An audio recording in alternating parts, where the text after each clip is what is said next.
esse caminho que você fez da música à antropologia. Como você descobriu a antropologia? Tá. Então, olha, eu comecei o curso de música na Bahia, na escola de música. Antigamente chamava Seminário Livre de Música da Universidade Federal da Bahia, foi fundado pelo Quirreuter. Eu comecei ali a estudar música, né? Ainda no curso técnico, como se chama, ainda não tinha nível universitário, não tinha terminado. Isso foi antes de eu terminar o segundo grau. É. Então, depois que eu terminei o segundo grau, aí eu fiz, né, o curso propriamente universitário. Eu estava no curso de violão. Eu estudava violão e composição. O violão eu estudava com um professor muito interessante chamado Iulo Brandão. Em 65 eu me mudei, 67, perdão, eu me mudei para Brasília. Porque o Iulo tinha se transferido para Brasília e me chamou para ajudá-lo nas aulas de violão. Eu terminei o curso de música na UNB. Eu vim para o curso de música, terminei ali. Eu me formei numa situação muito conturbada, não é o caso de trazê-la aqui por causa das coisas políticas. Né? A universidade foi invadida, foi uma loucura aquilo. Na Universidade de Brasília eu tinha uma convivência grande, né, com estudantes de várias áreas, e portanto não era somente com o pessoal da música. E tinha um grupo de baianos, né, com os quais eu tinha uma grande identificação e contato, que a maioria eram ligados ou a estudos clássicos, né, filologia, grego, essas coisas, ou a antropologia. Pronto, eu fui parar nessas duas coisas. Tanto assim que em 69 o Pedro Agostinho, que era um dos meus gurus e com quem eu tinha muito contato, ele me convidou para acompanhar no Xingu. Em 69 eu fui. Essa foi a minha experiência de campo, né? Não foi realmente uma aventura passar. Tipo 2 meses e meio, 3. Eu peguei o ritual do Amoricumã, que é um ritual feminino, que aliás depois foi estudado pela mídia. Elas estavam lá cantando. Eu passava o dia e a noite gravando essas moças. Não foi uma beleza esse período. Na realidade, a minha entrada formal se dá em 1973, que eu faço aí a seleção para o mestrado lá na UNB. Né? Eu entrei na FUNAI em 75. Né? Então, fiquei até 80, quando eu fui demitido por motivos políticos. Né? Porque ainda isso já estava nos estertores, né, da ditadura militar, mas ainda tinha. Porque o que aconteceu é que grande parte de antigos integrantes dos serviços de segurança da ditadura, eles foram distribuídos em vários órgãos federais, torturadores e tudo. E um deles, ou 2 ou 3, sei lá quantos, foram para a FUNAI. E esse cara foi ser meu chefe. Você imagina que loucura. Chamava-se Coronel Zanoni, ele tinha trabalhado no sistema de segurança da aeronáutica. Ele era diesel. Não vou aprofundar isso. Analista de tortura. E qual era o seu trabalho na FUNAI? Meu trabalho na FUNAI era o seguinte, eu era antropólogo, né? Ainda estava para defender, mas ainda tinha um certo status como antropólogo. Então, o meu trabalho era o seguinte, eu viajava muito para fazer a verificação in loco da ocupação de terras indígenas. Porque antigamente, nessa época, né, em plena ditadura militar, você tinha a figura da certidão negativa. O que era a certidão negativa? A certidão negativa era um documento assinado com legitimidade por um antropólogo que dizia: aqui não tem índio. O que acontece é que a FUNAI inventou muita gente que não era antropólogo que assinava qualquer coisa. Só que os antropólogos, na maioria das vezes, não assinavam. E eu fui chefe da divisão de estudos e pesquisas, a mesma, aliás, que foi chefiada pelo Darcy e pelo Galvão e pelo Roberto Cardoso de Oliveira. Eu tenho orgulho por isso. Eu sempre examinei os processos, ia à terra para verificar em loco, e na maioria das vezes eu não concedia certidão negativa. Então isso foi enchendo a queca, porque você tinha ainda um coronel interessante, que era o coronel, não era o general Smart de Araújo Azevedo. Esse cara era interessante. Mas depois que ele saiu, tá, chegaram uns caras da pior qualidade. Tudo ex-torturador. Por que os índios merecem tão pouco da gente, não é, menina? Os índios sempre mereceram muito pouco do Brasil. Mas enfim, aí vocês viram, né? Bom, meu trabalho era esse, da Pareceres, sobre porque você tinha fazendeiros. Grande parte do capitalismo brasileiro na Amazônia se montou nessa época. Então, Rafael, voltando para a época da sua dissertação, que é a musicológica Camaiurá. Sim, sim. Uhum. Então, na época você ainda trabalhava como músico, né? Como sim, você disse. Sim. E você tinha recém-vindo dessa formação em música, né? Você ainda era muito jovem. Muito. E nesse texto, você faz um agradecimento aos seus professores, Levi Damiano Cozella e Rogério Duprá, por o terem auxiliado a aprender a pensar a música estruturalmente. Eles foram alunos do Stockhausen e, portanto, eu sou neto do Stockhausen. E eu acho que a obra do Stockhausen é uma obra estruturalista. Isso é dá para escrever 50 teses de doutorado sobre isso. Eu acho que o serialismo é um estruturalismo. O que é muito interessante, porque coloca a estrutura face à série. E fora essa relação com esses músicos, você se lembra, na época que você estava elaborando musicológica, quais os trabalhos, quais as etnografias que você leu, que te marcaram, que você acha que tiveram, de certa forma, um impacto na sua escrita? Menina, repare, menino e menina, repare. Eu era fã. Bom, o meu irmão Fernando Bastos, né, era filósofo, ele montou na Bahia, ainda na Bahia, uma biblioteca impressionante. Uma grande biblioteca. Tinha coisas do arco da velha, da filosofia, da arte, da estética. Fernando era filósofo. Coisas em português, espanhol, alemão, francês, italiano, tudo que você quisesse.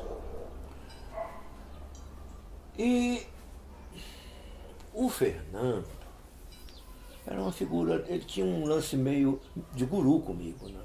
Então, eu antes de chegar no mestrado aqui, eu já tinha lido Chomsky. Linguagem e pensamento. Eu já tinha lido Lévi-Strauss, isso aí mais através do Pedro. Um dos livros que teve mais impacto na minha vida foi O Pensamento Selvagem. Aquele livro é uma loucura. Mas enfim, quando eu cheguei, eu tinha lido, antes de começar a antropologia, eu tinha lido a filosofia. Tinha lido a literatura, muita filosofia, muita literatura brasileira e alemã e russa, francesa, uma loucura, tudo Fernando Bastos, meu professor, meu guru de literatura, de filosofia. E quando eu entrei no programa, eu tinha, olha, na UNB, aquilo ali era muito sério. Aquilo ali era muito sério. Eu fui aluno eu era orientando do Peter Silverwood Cole, que tinha sido aluno do Litt. É por isso que eu digo que o Litt é meu avô. Através do Peter eu li muita coisa da etnografia amazônica e das coisas do Litt. Então, quando eu fui para campo, bom, eu já tinha lido a literatura que existia sobre os Camaiorá. Não era muita coisa sobre o Xingu, tá? Tinha Ellen Bassett, né? Tinha o Thomas Gregor, e tinha as coisas clássicas do Galvão, e tinha as coisas dos linguistas, alguns linguistas interessantes, inclusive alguns deles, do Instituto Linguístico de Verão, aquele instituto da CIA. Quando eu fui para o doutorado, aí fui para a USP, né?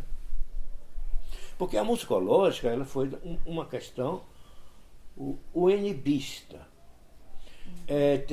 Tem muito a ver com o UNB.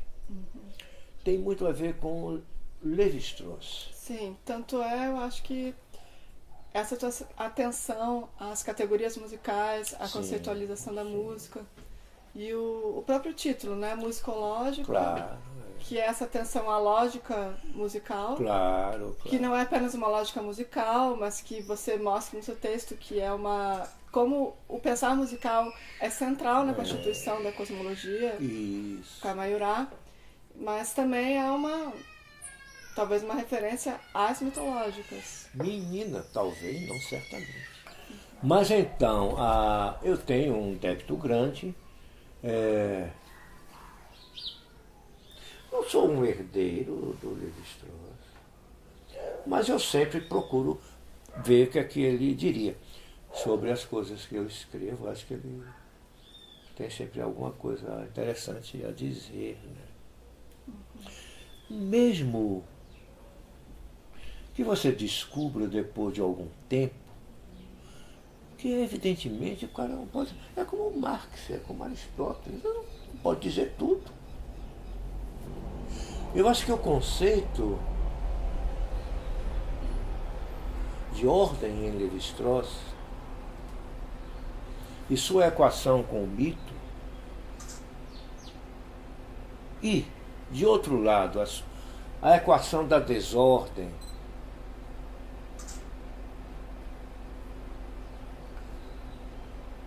com aquilo que não é o mito, tipicamente o rito.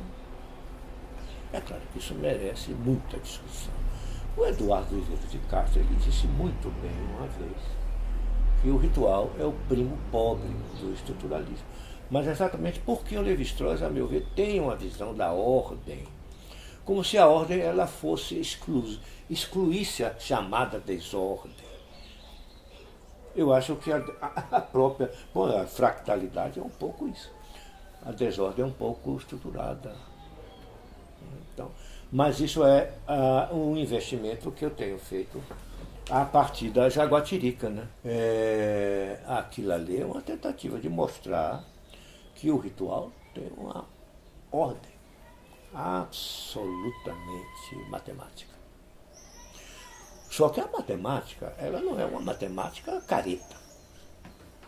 Ela supõe, como, por exemplo, na gramática transformacional, vis-à-vis a gramática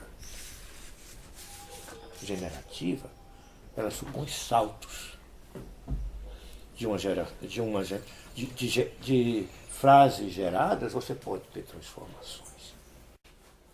Então, essa questão que você falou agora do ritual, da importância da ordem no ritual, voltando para o musicológico, você fala que ali você está mais interessado num metassistema. Pronto. E o que seria esse metassistema? Pronto, é mais ou menos a teoria, vamos dizer assim, e a cobertura verbal dela. Você tem um povo que tem uma puta teoria, que não é somente musical, é acústico, sonora, musical e tudo. E não somente tem isso, como é uma teoria que tem cobertura verbal, cara. Ou seja, eles conversam sobre isso. Quer dizer, por que tem tanta importância esse sistema verbal? Essa cobertura verbal? Porque eles precisam falar sobre isso. Por que precisam falar? Porque tem uma cobertura adaptativa, forte, ecológica. Você tem um sistema apto a transmitir mensagens verbais sobre fenômenos sonoros que não são somente musicais, com extrema potência e economia. Ainda tem um outro aspecto impressionante. Eu fiz uma viagem de 17 dias e 17 noites com os índios pelo meio do mato. Eles foram conversando com os animais, os espíritos. E qual seria o papel do ritual na constituição desse metasistema? Isso aí já entra Jaguatirica, né? Jaguatirica. Porque repare, quando eu estava escrevendo a musicológica, eu já estava convivendo com o rito. Ele disse que cheguei lá com o ritual das mulheres, o Amoricumã. Mas eu sempre achei que a relação do mito com o rito, no Alto Xingu, é uma relação par a par. Porque o que acontece com o Lévi-Strauss é o ponto que eu acho realmente que não é contributivo para quem estuda determinadas coisas. A relação que Lévi-Strauss faz do mito com a música, eu acho perversa. Ele aprisiona o mito, a música como símile do mito. E por isso que eu sou um pouco, né, a minha admiração do Lévi-Strauss é uma admiração crítica. Eu acho que ele realmente pisou na bola em muitas coisas, especialmente quando trata daquilo que para ele é desordem. E quando trata da música, sob a ideia de que a música tem uma equação com o mito, que é uma maneira de não resolver o problema da música. Nunca resolve. Qual é o problema da música? O problema da música é o problema do significado, como de qualquer outra linguagem. Então, na Jaguatirica é isso. Quer dizer, o que eu tento fazer ali é mostrar que, na realidade, o que é aquilo ali? É uma descrição, uma etnografia de um rito musical, no sentido da Ellen Basso, nossa colega. Mostra que você tem uma outra ordem. Essa é uma ordem estocástica, estatística, não é, portanto, uma ordem bionívoca, simples. Porque o conceito primário de Lévi-Strauss de ordem é muito quadrado. Então, é isso. Os índios me disseram algumas coisas. Uma das coisas mais fantásticas que eles me disseram é que o ritual é uma análise explícita, entende? É uma análise explícita. Eu disse uma vez, talvez exagerando, mas não sei, que você pode escrever um tratado de acústica em Camaiurá, não tem nenhuma dificuldade. Ou o tratado dos objetos sonoros, do Schaeffer, pode ser tranquilamente traduzido em Camaiurá.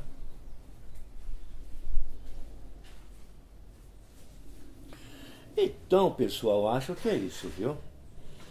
Agora, um pouco, né, da política, né? Eu acho que é importante trazer isso aqui. Porque nós estamos falando de povos absolutamente geradores e que são objeto do nosso desprezo. Os índios são não somente do desprezo, como da nossa crueldade. Os índios no Brasil, nas Américas, são objeto da nossa crueldade. É isso.